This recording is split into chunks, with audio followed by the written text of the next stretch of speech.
জন্য নিঃসন্দেহে তাদের 29টা অক্ষর ঠিক হয়ে যাবে। আপনি সময় দিয়ে দেখেন আমার ভাইয়ের, আমার বন্ধুরা। এই জন্য 1 নম্বর আবেদন, দরখাস্ত আপনাদের কাছে আমার, এখানে মাদ্রাসা আছে, বড় মাদ্রাসা, অনেক ছাত্র, অনেক শিক্ষক, বড় মসজিদ, এখানে আলেমরা আছে, হাফিজরা আছে। চাইলেই আপনি বিশুদ্ধ কোরআন শিখতে পারেন। 2-4 ঘন্টা সময় প্রতিদিন দেন, আধা ঘন্টা করে দেন, 1 ঘন্টা করে দেন, আপনার কোরআন বিশুদ্ধভাবে শিখেন। অন্যের তিলাওয়াতের দ্বারা আপনার কতটুকু ফায়দা হবে? আপনার নিজেকে তেলাওয়াত করতে হবে।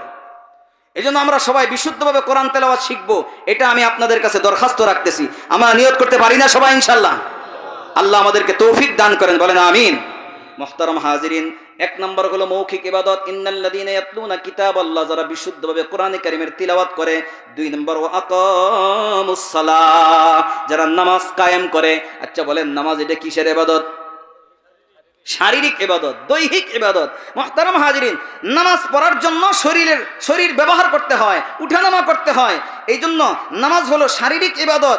শারীরিক ইবাদতের মধ্যে নামাজ হলো সবচাইতে দামি। সুবহানাল্লাহ বলেন। শারীরিক ইবাদতের মধ্যে নামাজ হলো সবচাইতে দামি। যত ধরনের ইবাদত আছে সব ধরনের ইবাদত নামাজের ভিতরে আছে। আচ্ছা, তাসবিহ পড়ি আমরা, জিকির পড়ি, কোরআন পড়ি, নামাজের ভিতরে আছে না নাই? মুহতারাম হাজির, একদল ফেরেশতা দাঁড়ায় দাঁড়ায় আল্লাহর ইবাদত করে, নামাজের ভিতরে কিয়াম আছে না নাই? কথা কয় না। আরেক দল ফেরেশতা রুকুর অবস্থায় আছে, নামাজের ভিতরে রুকু আছে না নাই? আরেক দল ফেরেশতা বসা অবস্থায় আছে, নামাজের ভিতরে বসা আছে না নাই? আরেক দল ফেরেশতা সিজদার হালতে ইবাদত করে, নামাজের ভিতরে সিজদাও আছে। আমার ভাইয়ের, আমার বন্ধুরা, আল্লাহর কিছু মাখলুক আছে দাঁড়ায় দাঁড়ায় ইবাদত করে, যেমন গাছ। আল্লাহর কিছু মাখলুক আছে রুকুর অবস্থায় ইবাদত করে, যেমন ছাগল, গরু, মহিষ, ভেড়া। আল্লাহর কিছু মাখলুক আছে এরা বসে বসে ইবাদত করে, যেমন পাহাড়। আল্লাহর কিছু মাখলুক আছে সিজদারত অবস্থায় ইবাদত করে, এটা হলো সাপ এবং বিচ্ছু, এই যে পোকামাকড়। এই যে সব ধরনের মাখলুকের ইবাদত আল্লাহ এক নামাজের ভিতরে ঢুকাইয়া দিছে। সুবহানাল্লাহ বলেন। আজ আমাদের দেশে দেখবেন এখন কিছু কিছু নোট বই বেরিয়েছে, 1-এর ভিতরে 10, 1-এর ভিতরে 5, 1-এর ভিতরে 20, আছে না এরকম?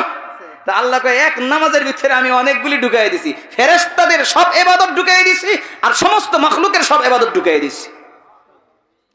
আমার ভাইয়েরা, আমার বন্ধুরা, এটা হলো 2 নাম্বার শারীরিক ইবাদত, 5 ওয়াক্ত নামাজ। শারীরিক ইবাদত হজ, শারীরিক ইবাদত হজ। এই ইবাদতগুলো আমাদেরকে দৈনন্দিন 5 ওয়াক্ত নামাজ পড়তে হবে। রাজি আছি তো সবাই ইনশাআল্লাহ? নামাজ যে পড়ে না, ইসলামে তার কোনো অংশ নাই। আল্লাহর রাসূল বলেন, মান তারাকাস সালাতা মুতাআম্মিদান ফাকাদ কাফারা, ইচ্ছাকৃতভাবে যে নামাজ ছেড়ে দিল সে কাফের হয়ে যায়। নাউযুবিল্লাহ বলেন। এই জন্য শারীরিক ইবাদত নামাজ পড়বো। মুহতারাম হাজিরিন, সময় আমার হাতে কম, এই জন্য আমি তাড়াহুড়া করতেছি, লম্বা করে কথা বলতে পারতেছি না। 3 নম্বরে আসেন, আল্লাহ পাক রব্বুল আলামিন বলেন, আনফাকু মিম্মা রাযাকনাহুম সিররান ওয়া আলানিয়াতান ইয়ারজুনা তিজারাতান লান তাবুর। 3 নম্বরে ইবাদত মোট 3 প্রকার, মৌখিক, শারীরিক এবং আর্থিক। 3 নম্বরে আর্থিক ইবাদত। আল্লাহ পাক রব্বুল আলামিন বলেন, আর তারা যারা কোরআন তেলাওয়াত করে তারাই নামাজ কায়েম করে, আবার তারাই আমার দেওয়া রিজিক থেকে গোপনে এবং প্রকাশ্যে দান করে। সুবহানাল্লাহ বলেন। এটা হলো আর্থিক ইবাদত। শারীরিক ইবাদত, মৌখিক ইবাদত, শারীরিক ইবাদত এবং আর্থিক ইবাদত, 3 ধরনের ইবাদত যখন একজন মানুষ করবে তখন ইবাদতটা পরিপূর্ণ হবে। যদি 2 রকমের করলো, আরেক রকমের করলো না, ইবাদত কি পূর্ণাঙ্গ হইল? কথা বলেন না।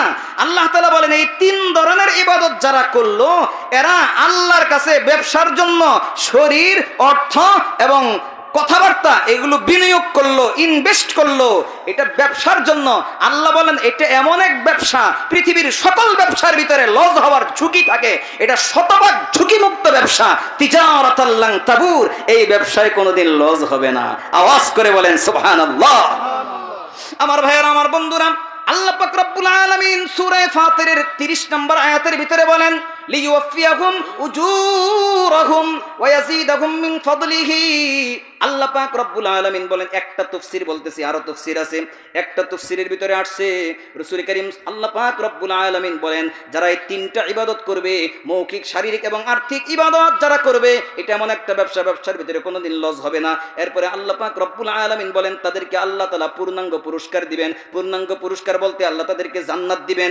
এরপরে হলো ওয়া ইয়াজিদাহুম মিন ফাদলিহি, এবং আরো অতিরিক্ত দিবেন। অতিরিক্ত দেওয়া বলতে আল্লাহ পাক এই তাফসীরের ভিতরে আসছে, অতিরিক্ত দেওয়ার অর্থটা হলো, মর্মটা হলো সে নিজেও জান্নাতে যাবে, আরো অনেককে যাদের জন্য জাহান্নামের ফয়সালা হয়ে গেছে তাদেরকে সে জান্নাতে নিয়ে যাইতে পারবে। সুবহানাল্লাহ বলে। এটা আরেক তাফসীর হলো লিইউফিয়াহুম উজুরাহুম, তাদেরকে আল্লাহ জান্নাত দিবেন, ওয়া ইয়াজিদাহুম মিন ফাদলিহি, এবং জান্নাতে অতিরিক্ত একটা জিনিস দিবেন, সেটা হলো জান্নাতের ভিতরে আল্লাহ তাআলার দিদার এবং সাক্ষাৎ নসিব হবে। সুবহানাল্লাহ। আমার ভাইয়েরা, আমার বন্ধুরা, আমরা জান্নাতে যাইতে চাই, সবাইকে আমরা জান্নাতে যাইতে চাই। কারা কারা জান্নাতে যাইতে চাই হাত উঠে আল্লাহরে দেখাই দেন। লিল্লাহি তাকবীর। আল্লাহ তুমি আমাদের সবাইকে জান্নাত নসিব করে, বলেন আমিন। তো জান্নাত যে আল্লাহ দিবেন, আল্লাহ তো বললেন 3 ধরনের ইবাদত করা লাগবে। কয় ধরনের ইবাদত? 3 ধরনের। আচ্ছা, কোরআন তো আমরা পড়বো, সবাই বলেছি আমরা কোরআন পড়বো। আচ্ছা বলেন তো দেখি, আমরা নামাজ পড়বো, কিন্তু নামাজ পড়বো তো মসজিদে, নামাজ পড়ার জন্য কোরআন লাগবে।